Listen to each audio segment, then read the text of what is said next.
How to fix fingerprint option not showing on Android.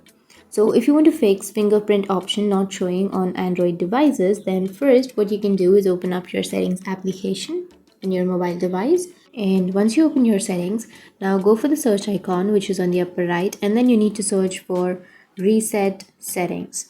And once you've searched for reset, you need to simply go for the last option, which is reset Wi-Fi, mobile and Bluetooth. Tap on that, and then here go for the first option and tap on reset settings, which is on the bottom, and then you need to enter your pin again. And once you enter your pin, your problem will be fixed. But if that still doesn't fix your problem, you can go back, and then you need to scroll all the way down on your settings and go for system. And under your system here, you may have update system option. So make sure that your system is up to date, because if it's not up to date, simply tap and update your system. And once you update, your problem will be fixed. Once you've updated or once you've resetted all of that, you need to simply restart your device by simply tapping on that power button or holding on to that power button. Here you will have restart option. Tap on restart and restart your device.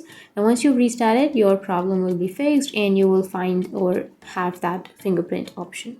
So that's how you can fix fingerprint option not showing on Android devices. And if you have any questions, feel free to comment below. Thanks for watching.